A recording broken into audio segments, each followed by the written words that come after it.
Hello, I'm Dr. Scott Wadier. And I'm Tommy Welling, and you're listening to the Fasting for Life podcast. This podcast is about using fasting as a tool to regain your health, achieve ultimate wellness, and live the life you truly deserve. Each episode is a short conversation on a single topic with immediate actionable steps. We cover everything from fat loss and health and wellness to the science of lifestyle design. We started Fasting for Life because of how fasting has transformed our lives, and we hope to share the tools that we have learned along the way.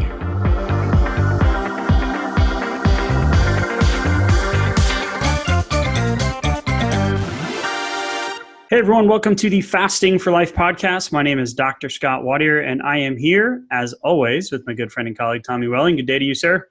Hey, Scott, how are you? Fantastic, man. Ready to jump into the cephalic phase of human digestion. So talk about a one-lining opener, right? Yeah, just getting right to it. I love it.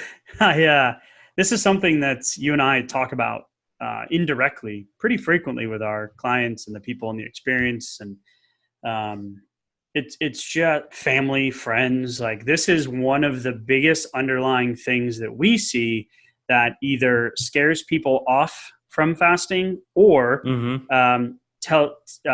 doesn't allow people to stay consistent with it over time, or even give it really enough of a shot to see whether or not fasting is something that could help them in their life. Yeah, it's almost like, no pun intended, but they get a little taste of the cephalic phase and get kind of scared away. They tend to think that it's just going to get worse, or it's going to kind of compound from there. They can't really see themselves getting past it, but it actually gets easier, as we'll talk about. Yeah, so let's frame it a little bit, because now we're getting 6 months into having a podcast, and not everybody that comes to us knows what the heck we do or who we are or where we came from, right? So if this is the first time listening, or you've only been with us for a few episodes, recommend going back, listen to some of the older episodes, but also going to the website, thefastingforlife.com, thefastingforlife.com. Download the Fast Start Guide. And that really gives you the 6 steps with a free little mini masterclass video training. It's about 20 minutes of deep dive, 6 steps to get and put fasting into your life starting today. And this is one of the things that would really be good for the people that have done that and kind of fallen off, or people that struggle with pushing the envelope or pushing those longer fasts, because the cephalic phase is related specifically to hunger pain. Yeah, absolutely. And the longer your fast, the more opportunities you're going to have to feel the effects of the cephalic phase, right? So you want to go into what that means? Yeah, for sure. So this is, like we said, this is one of the things that like people struggle with and don't realize that they're struggling with it. But this is one of the reasons why it kicks you out of fasting, or you don't want to stick with it, or it's just you don't enjoy it, especially if you've just started. Right. So I've been hearing this from my dad lately, like, man, the hunger, it's tough. And I'm like, okay, well, what'd you eat the day before? We'll talk about that. Well, what'd you do that day? What's your stress level? How's your sleep? All those different types of things. But really, when it comes down to just you feeling the hunger, people almost get like, man, I need to eat. And when we explain it from a physiological standpoint, not to get too nerdy or sciencey, but there's 3 phases of digestion. And the first phase is what's called the cephalic phase. And I'm going to say this really slowly. It's the stomach's response to the sight, smell, taste, or thought of food. Yeah, it's literally the primer to the pump. It's literally your brain starts, whether it's smell or sight or thought, and then it's literally kicking the stomach in, saying, let's get ready. Something's about to happen. We're about to have some food coming in. We need to be ready for this. And your vagus nerve, which is the nerve that runs throughout the entire body, right? It controls a lot of the autonomic things you don't think about: heart rate, digestive processes, immune function. There's a sympathetic and a parasympathetic part to it, or an autonomic division. There's all these different subsets, right? But when we're talking about specifically for the cephalic phase, that nerve stimulates the motility and secretion of the parietal cells and the gastric cells. So it's literally telling your stomach get ready for food when you either see it, smell it, taste it, or think about it. So that could be a problem if you're new to this, or if you're trying to push the window on a longer fast. Yeah, it could be a big problem because think about being new to this. You've never fasted before, and you say, "Okay, I'm going to give it a shot." And then you go into your first fast, and you're used to, you're still taking the same routes home from work. You're still walking into the same smells at home. You're still thinking about walking over to the fridge or grabbing your favorite snack or beverage or whatever it is during a certain time. Well, those cues are going to tell your brain, hey, this is what we normally do. Let's get ready. So while these habits are still strong and they're still deep, when you first get started, they're going to trigger very, very dramatically. And they're going to get the cephalic phase, kicking into high gear really quickly. Combine that with not drinking enough water when you first start fasting. Like, I can't tell you how important that is. So typically hunger a lot of times can also be hydration related. Mm-hmm. It's just your body telling you, hey, give me water, right? Like, I think about that old movie, Feed Me Seymour, with the, what is it? I can't even think of it, with Rick Moranis, right? Yeah, right. Feed Me Seymour. Like, I just hear that voice like, oh yeah, let me start with some water. Let me start with a little salt or trace minerals in the water. If that doesn't work, that typically will kick you out of that cephalic response. But it's really framing it, knowing that this is coming and that it's not really hunger, because people get fear. It kind of like fear comes into this solution, into this problem too, where it's like, man, I need to eat, or breakfast is the most important meal of the day, or I need to snack in between my meals to boost my metabolism. All those things of like fearing that you're doing something wrong, when you really just need to change the route on the way home, plan a project during dinner if you're not eating with the family that night, or be the chef that doesn't eat, right? No chef walks out into the restaurant after he puts down a plate and takes a bite of it, right? Like, be the chef, right? Put on your chef hat, or really, think about the fact that this isn't a real thing that you need food. It's just your body's hormonal response in your visual stimulation. So shut the TV off. You're watching sports on Sunday and you're trying to fast. You're going to see all the infomercials for the wings and the food, and that's what marketing is. It's to stimulate that response, and you feel it in the form of gurgling, growling stomachs. Right. I mean, and we've talked about it a little bit. It can be as simple as like a mouthwash with a little bit of mint in there, or maybe some of them have some stevia to give them a little sweet kick. It can be as little as that. And as soon as those, can hit your tongue, that can initiate the whole cascade here. But, speaking more to your point of, it's like it's false advertisement in the body. It's telling you, okay, we're used to the cues. Let's get ready. Here we go. Food should be coming in. But, if you're working on a fast, especially in the beginning, you don't necessarily need those calories right then. And let's get back to the math for a second. If you have 20 pounds of excess fat, that's 70,000 calories. Wait, slow down. Say that again. How many?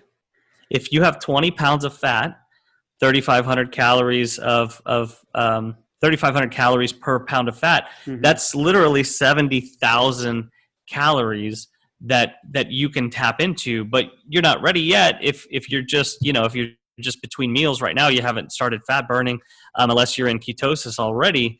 So your body's using those sugar cues, and it's still on the insulin roller coaster. It's giving you false signals right here. I'm sorry. I'm blown away by that number. Go ahead. I'm literally like floored. I backed away from the microphone. Right. You tend to feel the cephalic phase more until you get into ketosis, until your insulin sensitivity starts to come back up. And over time, the dramatic effect of the cephalic phase gets less and less. That's why one of the reasons why it gets easier to fast over time. Yeah, your body reprograms itself, right? Right. Yeah. Right. It's super smart. It knows what it's doing. But it also has built-in survival mechanisms that sometimes we have to break down. So when you said 70,000, I thought, okay, typical standard weight loss program would be 300 caloric deficit or to 500 caloric deficit per day.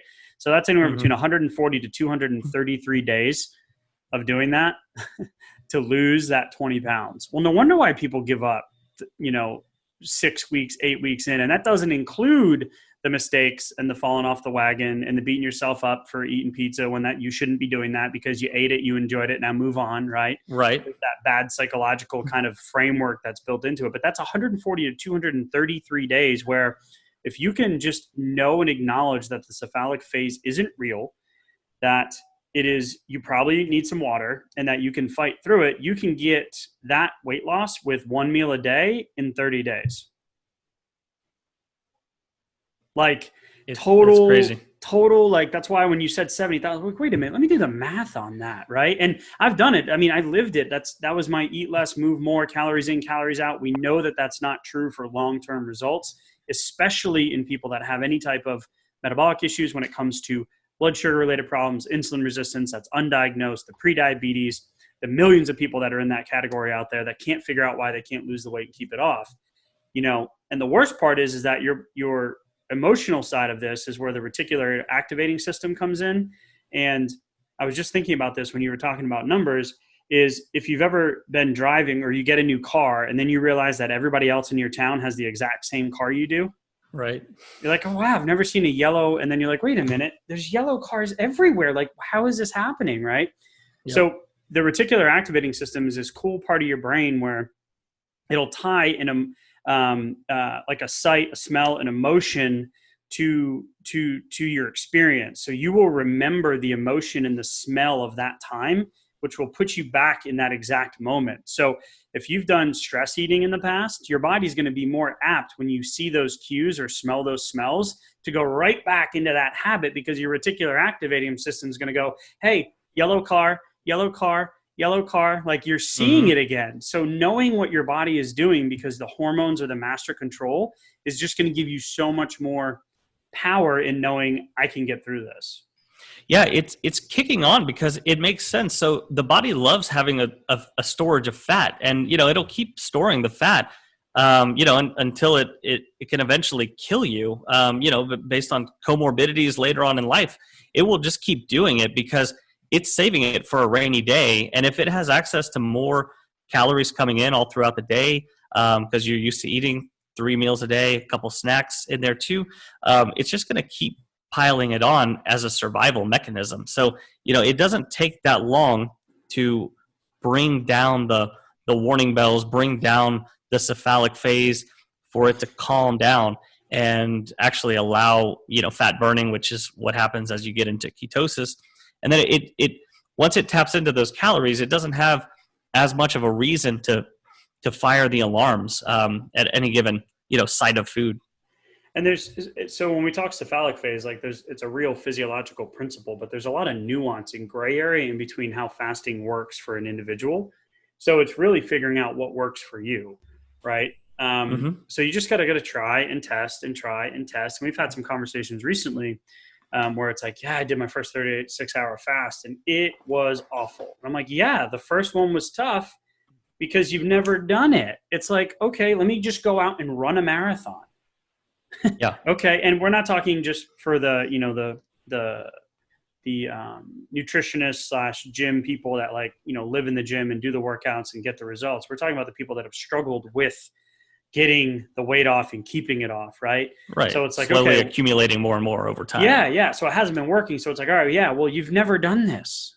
Everything else you had done hasn't worked. So yeah, there is going to be some apprehension there, but once you get through it and you do it a few times, after that second week for me, I knew that OMAD plus, 1 meal a day plus 24 hours plus was what my maintenance life was going to look like, because it just simplified it for me to the point where I knew when I was going to have my lows, and I knew that the cephalic phase and my reticular and all these different things were like pushing me back towards that old set point, those old habits. And I'm like, no, I know what's happening. And now I can just kind of push through and kind of almost reform that habit in a positive way to then not have to worry about those little subconscious fears and kind of stumbling blocks in the beginning.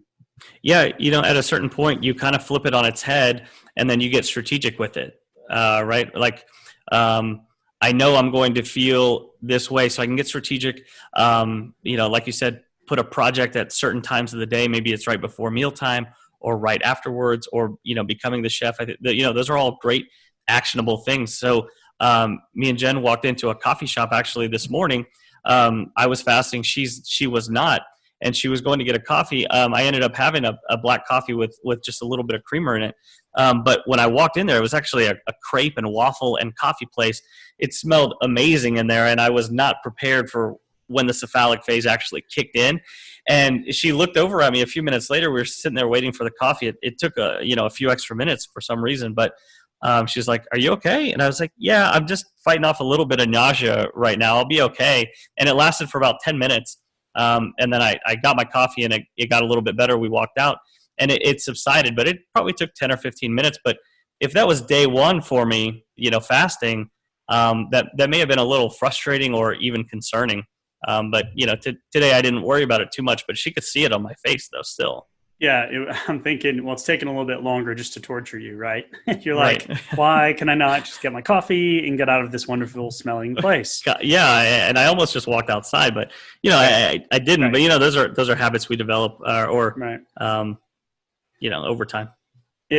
So when I'm to as one of the things we like to say to land the plane, I'm thinking about action, like one action step that people can do in regards to the cephalic phase and the hunger pain, and kind of breaking through. And we've talked a lot about, different things that we've done. I'm just thinking about my 2 to 3 o'clock, my 2 to 3:30 every day is my toughest part. And today we just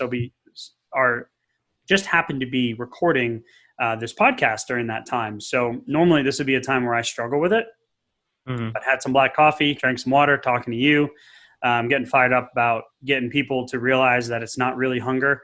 And it's kind of gone away, right? So a few minutes in, I'm like, oh yeah, it's gone. And I'm talking about the cephalic phase and food, and it's not happening. So just thinking, Tommy, one thing that we can kind of put out there in terms of an action step to kind of break through.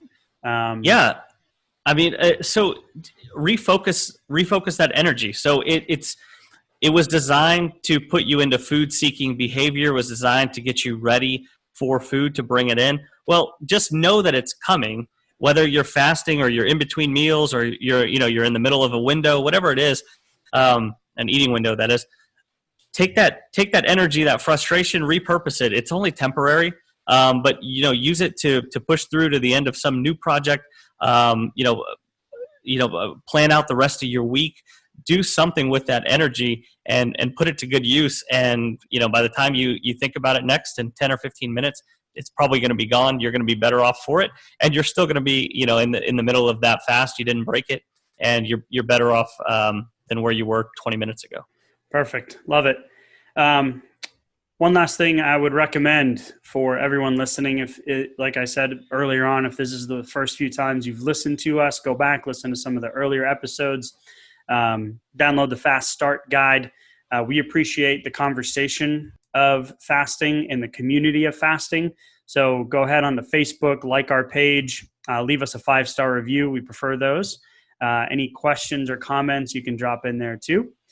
Tommy, as always, I appreciate you kind of diving into these topics with me, and just I cannot, every time we talk, I'm always like, man, I can't believe that more people don't know about this. And that's exactly what we plan to do, is to tell and teach more every single day. Absolutely. Enjoying it. Thank you, sir. Cool. Have a good day. You too. Bye. So you've heard today's episode, and you may be wondering, where do I start? Head on over to thefastingforlife.com and sign up for our newsletter, where you'll receive fasting tips and strategies to maximize results and fit fasting into your day-to-day life.